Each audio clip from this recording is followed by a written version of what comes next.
بيفرلي هيلز لوس أنجلوس، مساء الخير إلى جميع مشاهدي تلفزيون المستقبل في لبنان والعالم.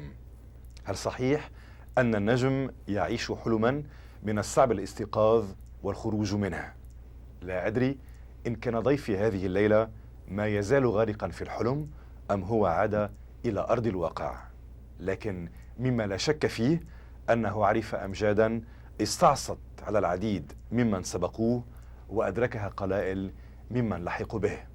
من الممكن أن يكون حاليا في مرحلة صفاء ذهني وفترة تأمل وترقب، لكن لا تستخفوا بالجواد الأصيل، فالكبوة ما هي إلا مرحلة انتقالية واستعداد للانبعاث مجددا. ابن جزيرة صقلية ينضب اليوم حكمة وهدوءا وعشقا لعائلته الصغيرة، وهو عائد قريبا إلى الأضواء ليكمل السلسلة التي صنعت منه بطلا رافقناه على حلبة المصارعة، فخفقت له قلوبنا وصفقت له الأيادي عند كل انتصار. الليلة سيلفستر ستالون ضيف وراء الوجوه. Sylvester Stallone, we're so glad to have you among us tonight. This is your first appearance on a Middle Eastern TV station. Number one, first time. It's a pleasure for us, and more specifically on the Lebanese network. You were 30 years when Rocky made you a phenomenon. Today, you happen to be 56 years old. No, what? Time flies so fast. Tell me, what did you do to make this phenomenon grow bigger and proliferate?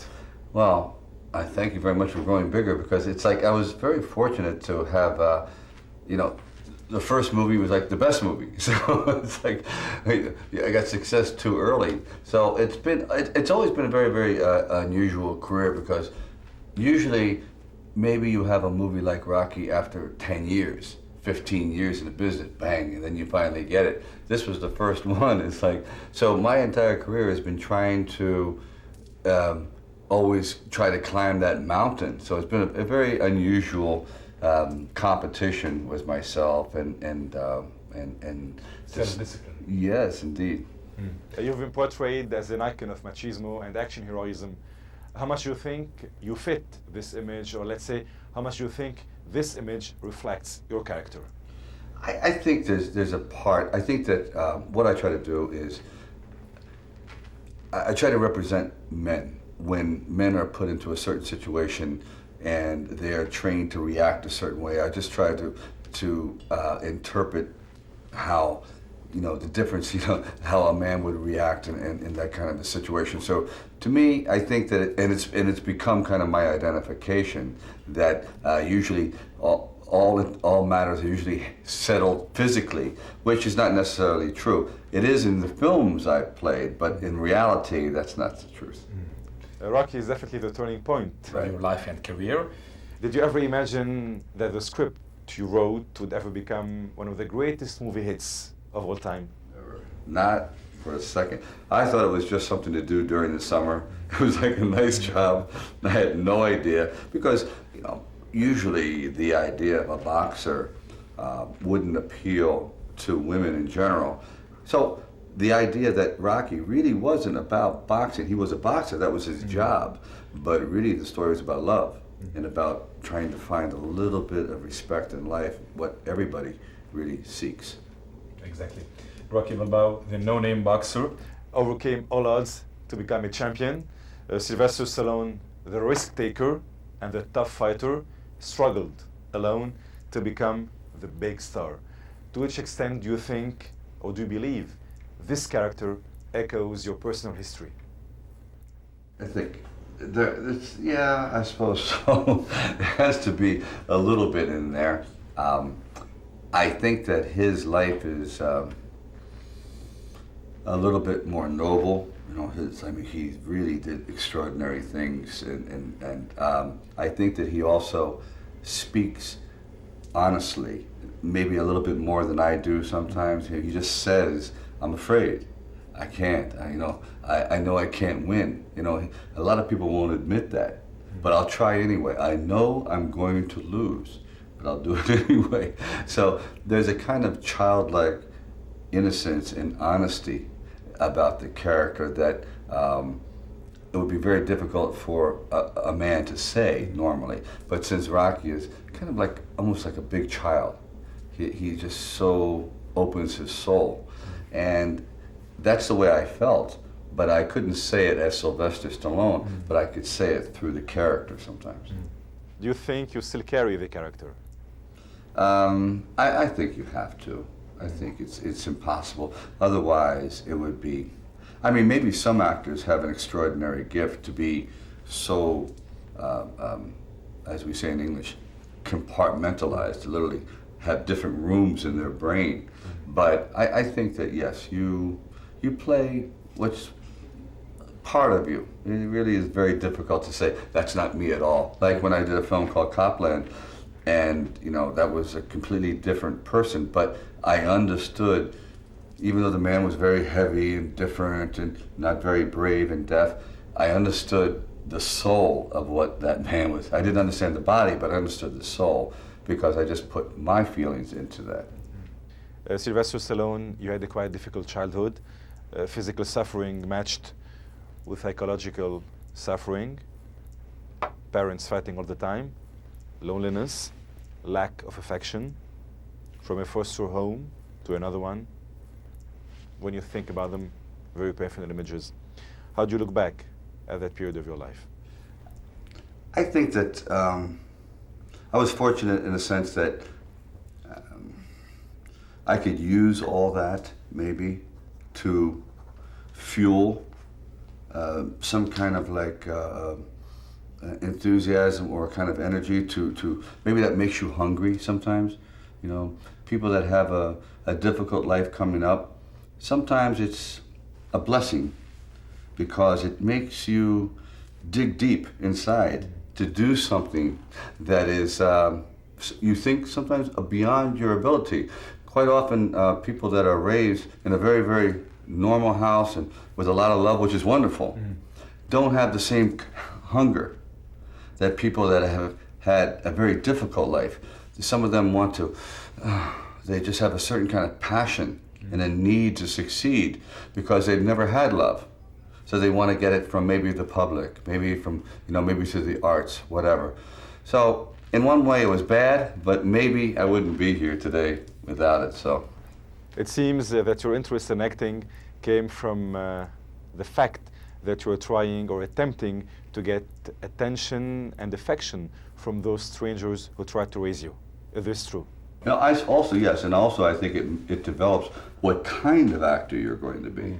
You know, it's like, are you going to be more cerebral or more physical? I think that also has to do with the way you were raised. Do you think your success is related to that painful experience? In other words, your eagerness to work, was it a kind of compensation for all the suffering you went through?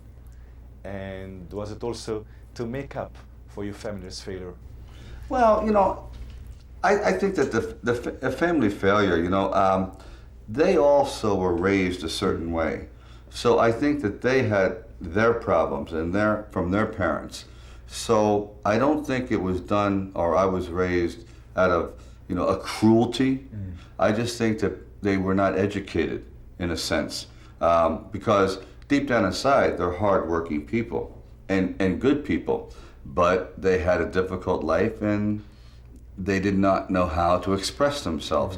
So yes, do I think that it made me what I am today? No doubt about it, because I can see a big difference between my son and myself. Whole different. It's like another world. In what sense? Well, in the sense that his life has been very good and very privileged and balanced, and so there's a certain there's not a sense of aggressiveness to you know, like, you know, there is food, you know that you have a nice car, you know you have a house. When you have nothing and you know, I'm hungry, I have to make money, I know I have all this energy inside and all this creativity. I want people to hear my words. Where? How am I going to do it? And so you write and you know, you're out there struggling. When you don't need that, when you know you have some money, it's like, maybe I'll do that tomorrow. Maybe I'll try it later. You know, it's not necessary, it's not your most important goal in life to be heard. I think when, you know, you're poor, that's why the best fighters in the world, you know, your best athletes are always poor, always. And the big success stories too. Always. There's a hunger there that you can't duplicate. Even if you feel yourself and say, I'm here. Yes. He's known to be as Hollywood's strong, silent type. Tonight, he's opening up for us. Sylvester Stallone on Future TV, وراء الوجوه. We'll be back right after this.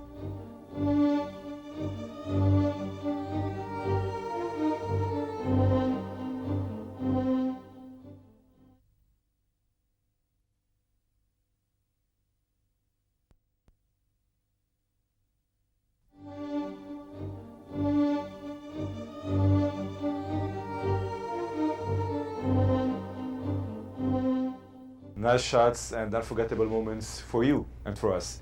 Sylvester Stallone, at what age did you start thinking seriously about a movie career? And what triggered it? The first time was, I think, in high school. I was like 16, and I tried out for a play, and I didn't get it. And then later on, I was at 18 in college. I tried for another play, and I did get that. And for the first time, I felt, you know, like when you fall in love for the first time, you go, oh, this is extraordinary. This is something you would do for free. So I knew that's the business to be in. I've always said that people go, what kind of job should I do? I said, well, any job that you would do for free is a job you should do for a living, because it's not about money, it's about passion. And as long as you're passionate about it, it's a gift and you'll enjoy it. If you're doing it just for money, sometimes it's good, but sometimes it's a little more difficult. Did the physical fragility you had at an early age explain why you took up sports and became an athlete to play wonderfully afterwards the tough guy in your movies? Well, when I took athletics, yeah, I thought I was very slight growing up. So I saw a movie very early on. It was a movie with starring Steve Reeves in Hercules, and for a young boy, that was an amazing image, an amazing idol, and like a light went off in my head. And from that point on, I said, I want to be like that. I want to be a man of the people. And, you know, it's just a child speaking. And that day, I ran out of the theater and I started like finding rocks, like lifting little rocks, you know, pieces of wood, anything to start exercising. I mean, so I also learned from that day that films have a tremendous, profound influence on young people's minds. It can really cause you to change your whole way of thinking. But this dream became reality, and you therefore became one of the most popular heroes. I was very lucky. Yeah. Yes, it was. You know why? I think because I wasn't writing a story about Sylvester Stallone. I don't know if it was an accident or a blessing, but what came out of Rocky really was a story about everybody. You know, you didn't have to be a fighter to have that same kind of hunger of wanting to at least be given a chance one time in your life to succeed. If you fail, okay, but at least give everybody the opportunity to try one time to reach for a dream, just once. If they fail, they can say, well, at least I had my opportunity. And that's what Rocky was about. But I don't know if I realized it when I was writing it.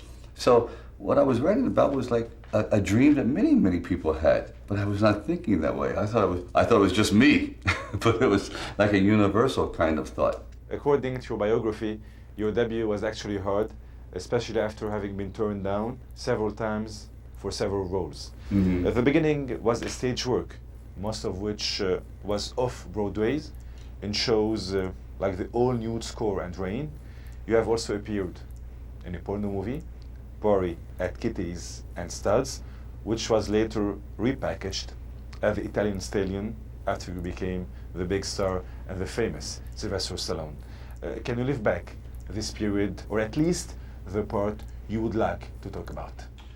Yeah, I mean, what happened in the beginning was when I started out, it was stereotyped. I thought, you know, you look in the mirror and you go, okay, you see yourself one way, I'm a sensitive artist, and then you go out on the street and they see you as tough guy, a villain. I go, no, I'm really not a villain, I'm a nice guy. But your image to other people is totally different than what you think you look like. So all these other roles were being pulled away, and I was always getting the bad guy, the man always in the shadows. I said, but I may look that way, but inside I don't feel that way. So it was very, very difficult, and that's what my career was going to be. And that's probably one of the reasons that I wrote Rocky, where I could take a character who people think is a villain, but deep down inside, he's an innocent fellow. The crooked left eye, the distinctive speech pattern are Stallone's trademarks.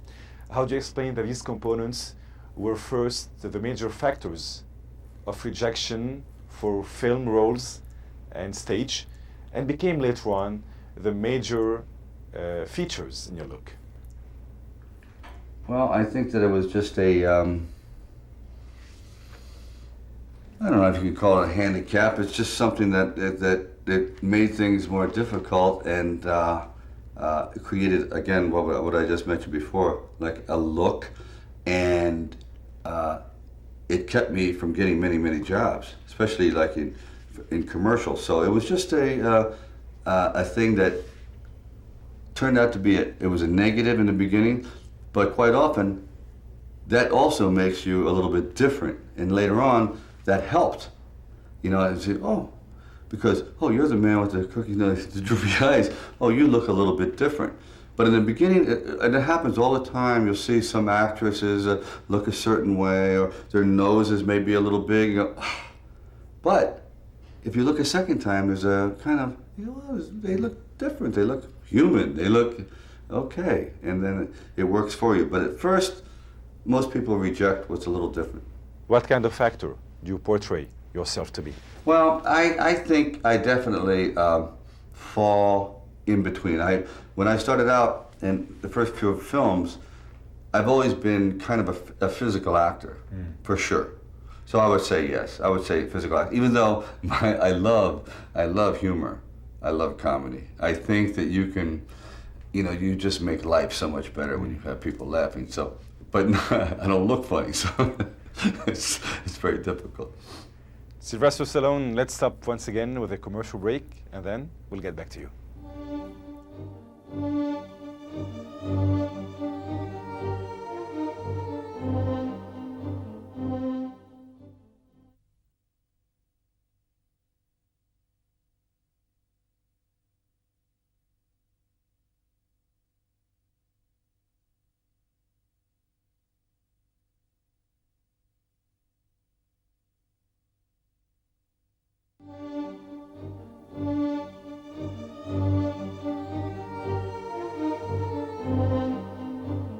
So you're a father for 5 kids, 2 boys and 3 girls. Mm-hmm. Your oldest daughter, Sophia Rose, who is now 5 years old, right, was born actually with a hole in her heart. Yes.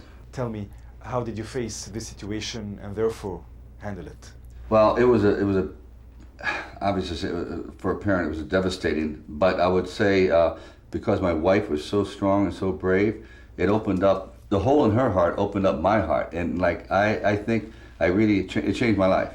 And I've been a happier man ever since. I was not as happy as I am today. So I think her tragedy was a blessing in one way. This tragedy, has definitely been a nightmare.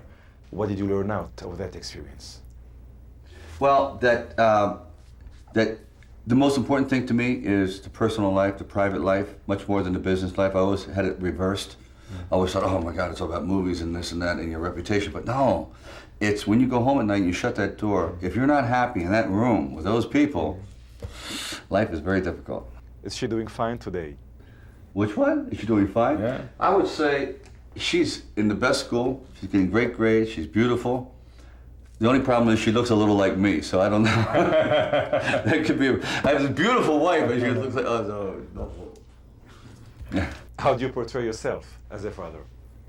I think I'm a really good father. I'm every morning I spend time with them with intellectual, and then I try to do a little bit of arts, play a little piano, a little bit of sports, just everything that I wanted them to do, my parents to do to me. So that's all I do, is I just do what I wish someone would do to me, and it works out fine. Sylvester Stallone, how important is money to you? Well, I guess money's always important. It's nice, I've not had money and I've had money. Having money's better for sure. But it's by far, it's not what it was anymore. As long as I have enough to protect my family and be really, really comfortable, that's it. It's not about money to me. The idea of buying happiness is gone. It doesn't work, because I've had money and it didn't buy happiness. I have a perfect life now, and I don't make as much money as I used to, so it's working out fine.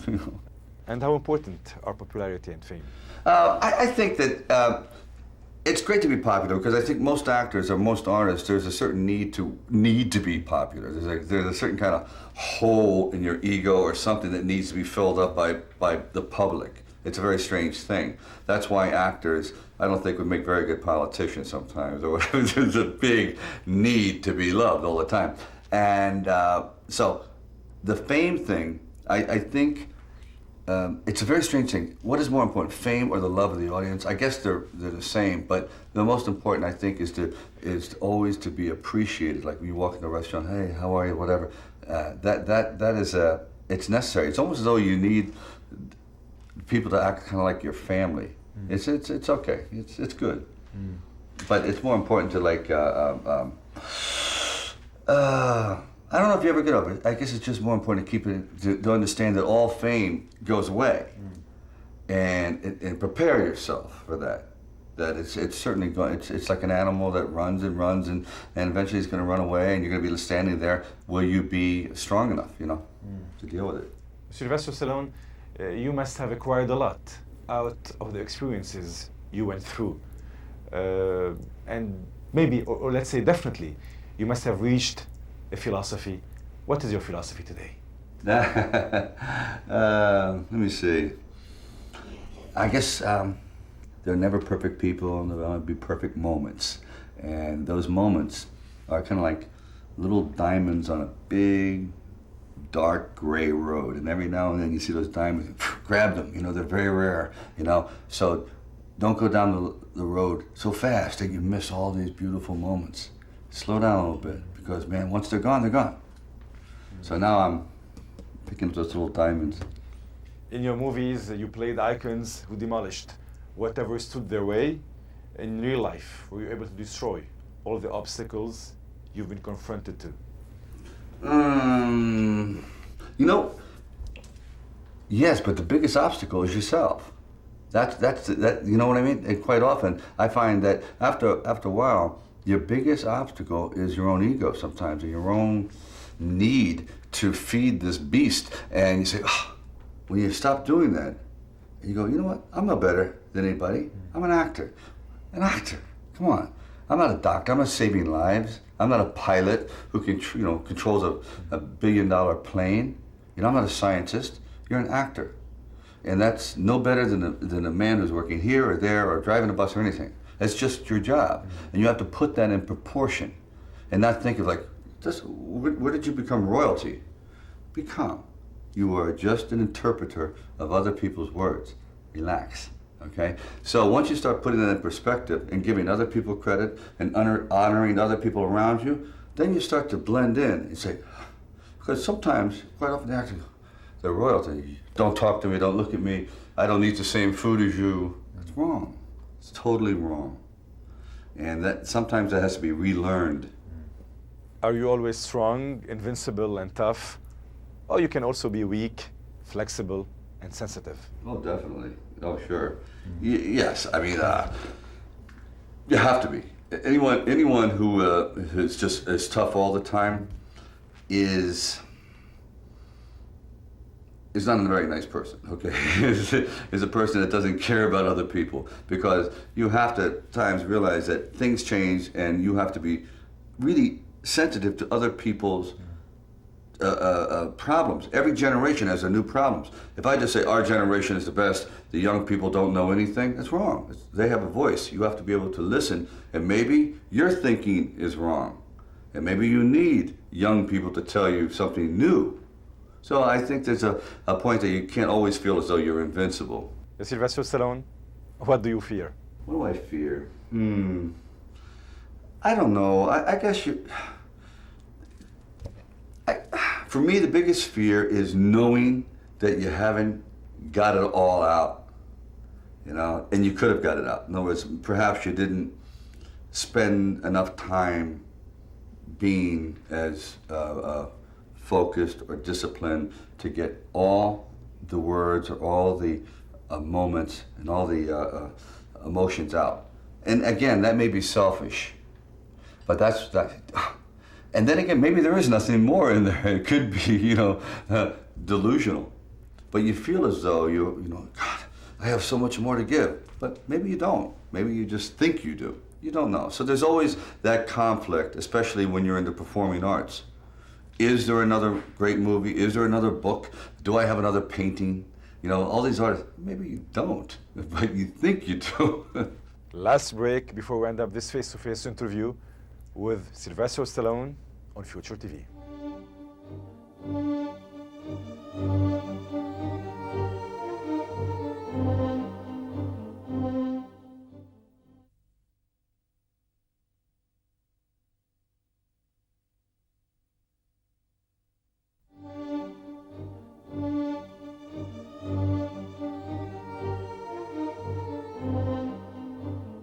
Time is flying too fast. Sylvester Stallone, you're a painter. How come?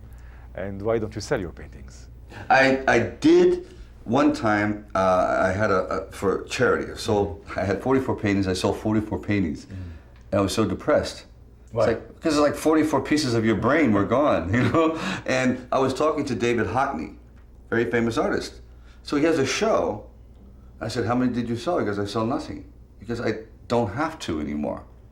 He goes, "Maybe I'll give one as a gift, but they're like my children." So I said, "That's what I do." Thank you. Now my house is like out of the windows everywhere. It's ridiculous.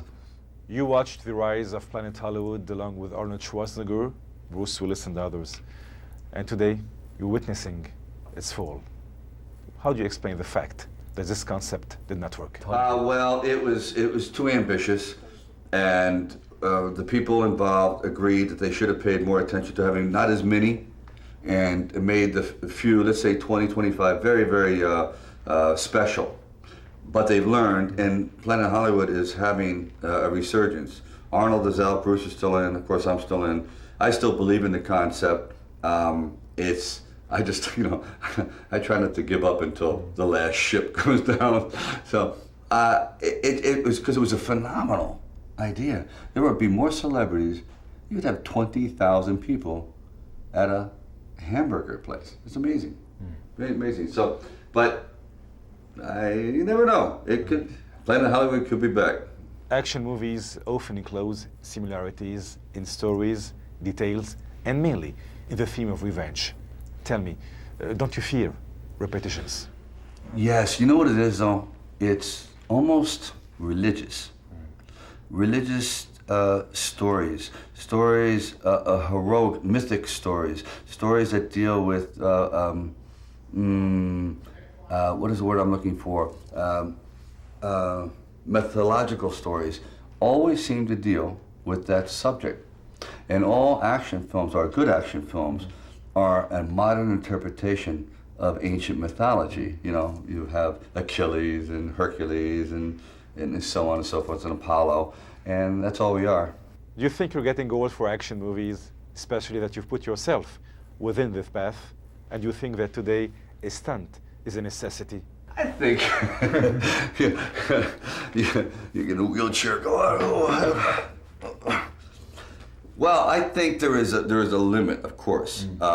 It would be very good also to, if you're playing in an action movie, that perhaps you are now the instructor or the man who teaches the next generation.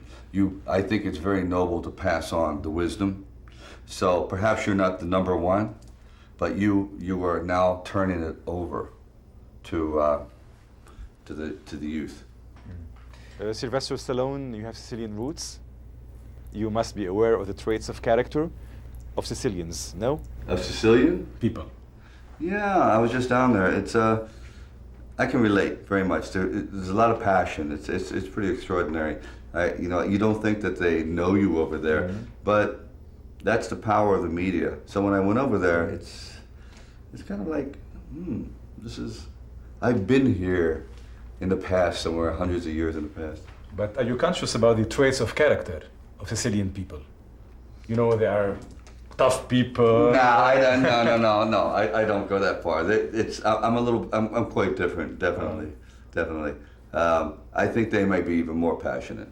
You know that you are both on the Mediterranean Sea, and I think you're aware that two of the producers you've worked with are Lebanese, Elie Samaha and Mario Kassar. That's right. Elie Samaha and Mario, wonderful men. Mm-hmm. I see them both. Matter of fact, I was talking to Elie today. I want to say hi to Elie's family, Mario's family out there, if you're watching. They're good men. They've been very nice to me, and this has been great. Last question. What are your plans for the future? I'm working with Elie, mm-hmm. and I'm working with Mario. We're talking about doing something. Well, they won't tell me. It's a secret project. And I just finished a screenplay today, but the most important project is going home and playing with the girls and just enjoying my time left. Sly or Sylvester Stallone, thank you for having been with us tonight. It was a great pleasure to have you. Like I said at the beginning, it was your first appearance on the Middle Eastern Network and precisely on the Lebanese channel. I'm sure all the Arabs were so happy to follow this interview. I hope to see you once again on the big screen, maybe in the new Rocky. Till then, I wish you all the best. Thank you. أصدقائي المشاهدين، كنا معكم من لوس أنجلوس وتحديدا بيفرلي هيلز مع النجم السينمائي سيلفستر ستالون. بتأمل التقي فيكم الأسبوع المقبل دائما بنفس الوقت بنفس الموعد عبر قناة المستقبل الأرضية والفضائية. حتى التقي فيكم، لكم مني أطيب التحيات وتصبحوا على خير.